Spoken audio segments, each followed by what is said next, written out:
Praise the Lord, ஹல்லேலூயா. கிறிஸ்துவுக்குள் பிரியமானவர்களே, இந்த அருமையான காலை வேளையிலும் தேவ சமூகத்துக்கு வந்த உங்கள் ஒவ்வொருவரையும் இயேசுவின் நேற்று நாமத்தினாலே அன்பின் வாழ்த்துக்கள். இந்த நாளிலும் 1 யோவான் 4ஆம் அதிகாரம் 8ஆம் வசனத்தை அடியேன் வாசிக்கிறேன்.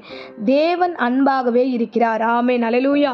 உண்மையாகவே இரட்சகர் அன்பாக இருக்கிறார். நம் மீது வைத்த அன்பின் நிமித்தமாக சிலுவை சுமந்தவர், இந்த வேளையில் நமக்காக ஜீவனை விட்டவர், 3ஆம் நாள் உயிரோடு எழுந்து வந்து ஆண்டவராகிய கிறிஸ்து தம்மை வெளிப்படுத்தினவர். அது மாத்திரமல்ல, மறுபடியும் வருவேன் என்று பரமேறி இருக்கிறார். ஸோ இந்த தேவன் அன்பா இருக்கிறார். நம் மீது வைத்த அன்பின் நிமித்தமாக இவ்வளோ பெரிய தியாகத்தை செய்தவர். ஆமென், ஹல்லேலூயா. ஸோ நாம் இந்த சிலுவையின் தியானத்தை குறித்து தொடர்ந்து பார்த்துட்டு வருகிறோம்.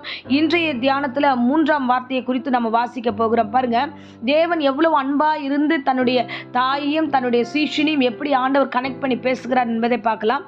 யோவான் 19ஆம் அதிகாரம் 27ஆம் வசனம் 26 27 வசனத்தை நான் வாசிக்கிறேன்.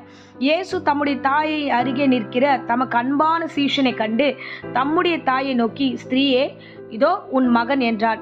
பின்பு அந்த சீஷனை நோக்கி, இதோ உன் தாய் என்றார். ஆமென், ஹல்லேலூயா.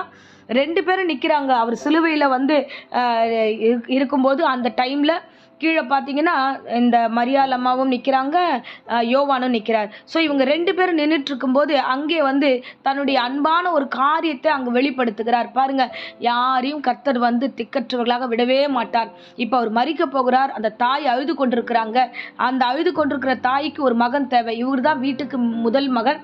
ஸோ இவர் இப்படிப்பட்ட ஒரு நிலையில் இருக்கும்போது இந்த வேளையில் அந்த வீட்டுக்கு பொறுப்பின் காரியத்தை பார்க்க வேண்டும். அப்போது தாயை தனியாக விடாமல் இந்த வேளையில் சீஷனாக பக்கத்தில் இருக்கிற யோவான் கையில் இந்த வார்த்தையை சொல்லுகிறார். இவங்க தான் உன் தாய், இவங்களை பார்த்துக்கோ அப்படின்ற ஒரு பொறுப்பு. போகும்போது தன்னுடைய பொறுப்பை உணர்ந்து அந்த இடத்துல வந்து அதை வெளிப்படுத்துகிறார். ஆமென், ஹல்லேலூயா. சார், அது ஏன் யோவான் கையில் அந்த பொறுப்பை கொடுத்தார் பார்த்தீங்கன்னா, எப்பொழுதுமே இயேசுவின் மார்பில் சாய்ந்திருந்தவன் யோவான். ஆமென், ஹல்லேலூயா.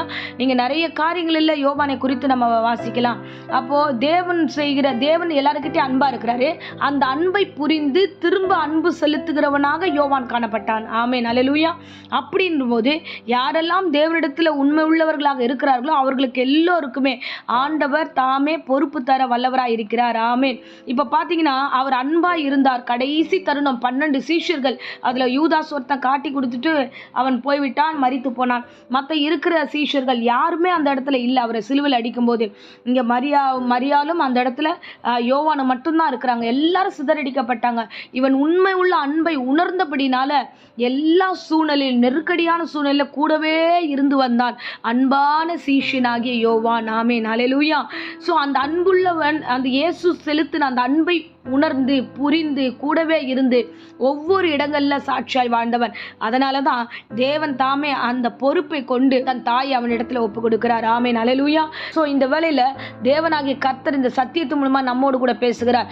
ஒவ்வொருவரும் அன்பை நீங்கள் பிரதிபலிக்கிறவர்களாக இருந்தீங்கன்னா கண்டிப்பாக கிறிஸ்துவுக்குள்ளாக ஆண்டவர் மிகப்பெரிய காரியங்களை நம்மிடத்தில் ஒப்பு கொடுக்க வல்லவராக இருக்கிறார். ஆமென், ஹல்லேலூயா. மிகப்பெரிய வெளிப்பாடுகளை கொடுக்க வல்லவராக இருக்கிறார். இதே யோவான் கையில் தான் வருங்காலத்தை குறித்த ரகசியங்கள் எல்லாவற்றையும் வெளிப்படுத்தினார். அப்போ தேவன் ஒருவர்கிட்ட ரகசியத்தை வெளிப்படுத்துகிறார் என்றால், தேவன் ஒரு இடத்துல பெரிய ஊழியத்தை கையில கொடுக்கிறார் என்றால், தேவன் ஒரு பெரிய பொறுப்பை தருகிறார் என்றால், எல்லாவற்றுக்குமே பேஸ் என்ன தெரியுமா? அன்புதான்.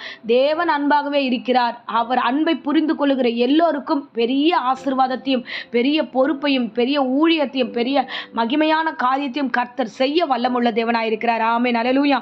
ஆகையால தேவன் நம்ம இடத்துல ஒப்பு கொடுக்கப்பட்டதை ஆண்டவர் வரும் வரைக்கும் நாம் இதை வந்து கடைபிடிக்கிறவர்களாக இருக்க வேண்டும். அதுதான் ஸ்திரீ கிட்ட பார்த்து சொன்னார், இவன் தான் உனக்கு சரியான பிள்ளையா, எனக்கு அன்பு செலுத்தவன், என் கூடவே இருந்தான், உனக்கும் அன்பு செலுத்தி உன் கூட இருப்பான் கடைசி வரைக்கும் என்று இந்த வேளையில் ஸ்திரீ இடத்துல, அந்த மரியாள் இடத்துல ஒப்பு கொடுத்தார். அதே மாதிரி சீஷனை பார்த்து, நீ வந்து அங்கலாய்க்க வேண்டாம், உன் தாய் உன் பட்சத்தில் இவங்க இருக்கிறாங்க, இவர்களை வைத்துக்கொள் என்று விதமாய் அந்த பொறுப்பை ஒவ்வொன்றையும் ஒப்பு கொடுத்துட்டு கடந்து போனார்.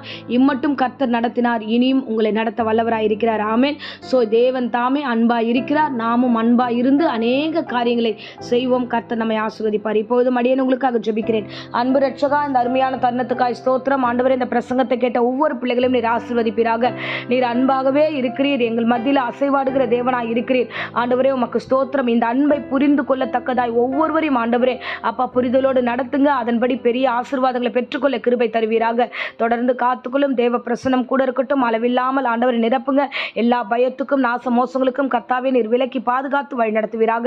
அப்பா, இந்த சிலுவையின் தியானத்தை குறித்து ஒவ்வொரு நாளும் ஆண்டவரே அப்பா ஒவ்வொரு பிள்ளைகளும் அதை உணர்ந்து அந்த ஆசீர்வாதத்தை வீட்டில் கொண்டு போகிற பிள்ளைகளாய் ஆசீர்வதிக்கிறேன்.